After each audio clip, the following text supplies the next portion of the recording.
दूसरे दिन सुबह ईथन डाइनिंग रूम में जाकर खालिद को कुछ रिपोर्ट करना चाहता था, लेकिन उसे डर लग रहा था कि उन दोनों के बीच में अब भी बात बनी होगी या नहीं। लेकिन अंदर का नजारा देखकर वो खुशी से रो पड़ा कि हेवन का शुक्र है मैं बच गया। वो खालिद को कहता है कि मुझे आपको कुछ रिपोर्ट करना है। खालिद पूछता है कि क्या ये अर्जेंट है।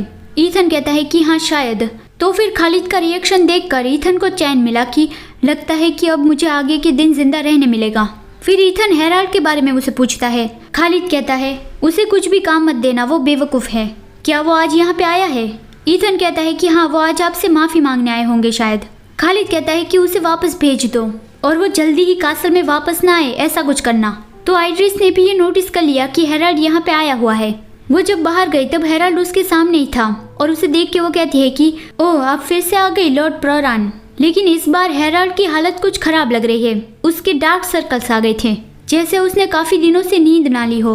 वो आइड्रिस के साथ ज्यादा बात नहीं करता और ऐसे ही जाने वाला था, लेकिन आइड्रिस उसे रोकती है कि रुकिए मुझे आपसे कुछ बात करनी है। लास्ट टाइम आपने कुछ ऐसा कहा था कि मैं आर्च ड्यूक की अर्चन हूँ, लेकिन आप गलत थे। ऐसी तो बात थी ही नहीं। क्या जब मैं आर्च ड्यूक से दूर थी तब वो परफेक्टली काम कर रहे थे? तो मैंने तो ये साबित कर दिया। हेराल्ड हंसता हुआ कहता है कि ओह हाँ मैं समझ गया। तो क्या अब आपने खुद को साबित कर दिया तो आप सेटिस्फाई हो गए? वेल काफ़ी सारे दिनों के लिए मुझे यहाँ आने की परमिशन नहीं है क्योंकि मैंने कुछ गलती की है। तो अब आपको यहाँ परेशान करने वाला कोई नहीं होगा। अब आप खुशी से रहेंगी, ठीक है? आइरिस कहती है कि मैं ये नहीं कह रही हूँ, मैं तो ये कह रही हूँ कि आई होप कि हमने जो एक दूसरे से प्रॉमिस किया है वो हम करते रहे, मतलब आर्च ड्यूक को बेहतर बनाना। हेराल्ड कहता है कि मैं कलीस का नोबलमैन हूँ और मैं आर्च ड्यूक से बहुत लॉयल हूँ। मैं उसकी रेपुटेशन को खराब करे ऐसा कोई भी काम नहीं करूँगा। आइरिस जाती हुई कहती है कि अच्छा ठीक है आप जा सकते हैं। लेकिन हेराल्ड उससे माफ़ी मांगता है कि पिछली बार मैंने जो कहा था वो बहुत ज़्यादा रूड था, इसलिए मैं माफ़ी मांगता हूँ। आइरिस तो अंदर से खुश हो गई कि क्या वो मुझसे माफ़ी मांग रहा है, लेकिन बाहर वो नॉर्मली ही कहती है कि अच्छा ठीक है मैं तुम्हारी माफ़ी को स्वीकार करती हूँ। मुझे उम्मीद है कि आगे फिर जाके आप ऐसी गलती नहीं करेंगे। तो इस तरह से हेराल्ड ने इस बार अपने मन से आइड्रिस से माफ़ी मांग ली। फिर आइड्रिस अपनी माँ के साथ पिकनिक पे आई थी। जब वो छोटी थी तब से ही उसका ये सपना था कि वो अपनी माँ के साथ पिकनिक पे जाए और फिर वो अपनी माँ को वो चाय बनाने के लिए कहती है जो वो बचपन में बनाती थी। और फिर आइड्रिस ने जब उसकी माँ के हाथों की बनाई हुई चाय पी वो उसे बहुत ज़्यादा स्वीट लगी। उसकी माँ और आइड्रिस यहाँ कलीस में बहुत ज़्यादा खुश थी और उसकी माँ बहुत ज़्यादा हंस रही थी। तो आइड्रिस सोचती है कि मैंने माँ को पहले इतना ज़्यादा हंसते कभी नहीं देखा।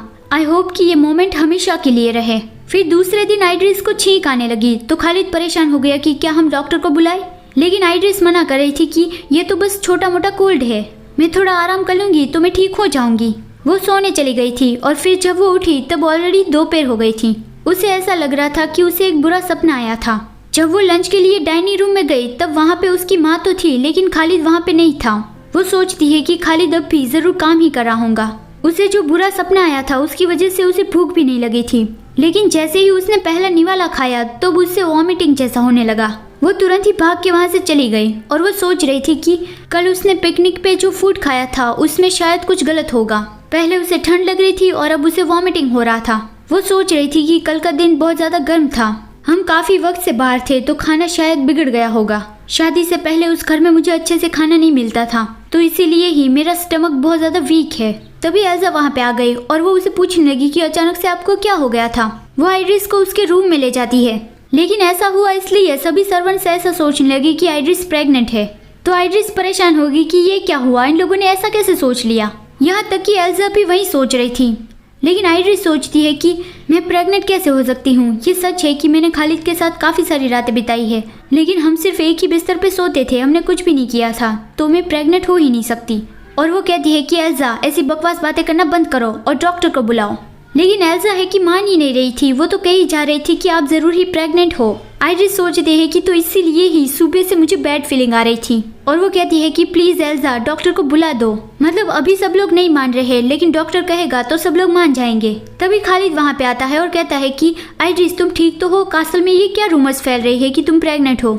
आइरिस हंसती हुई कहती है कि सबको गलतफहमी हो गई है। तभी डॉक्टर वहाँ पे पहुँच गया और आइरिस को चेक करके उसने बता दिया कि ठंडा खाना खाने की वजह से वो ठीक से डाइजेस्ट नहीं हुआ है, इसलिए ही ऐसा हुआ था। मैं थोड़ी दवाई देता हूँ, वो खाने के बाद आपको खानी है। तो आइरिस अंदर से खुश हो गई कि मुझे पता था अब रूमर्स जरूर रुक जाएंगी। लेकिन दूसरे दिन ईथन मुस्कुराता हुआ कहता है कि योर हाइनेस जिसकी आपको उम्मीद थी क्या वो सच था। मतलब वो आइरिस की प्रेगनेंसी के बारे में बात कर रहा था।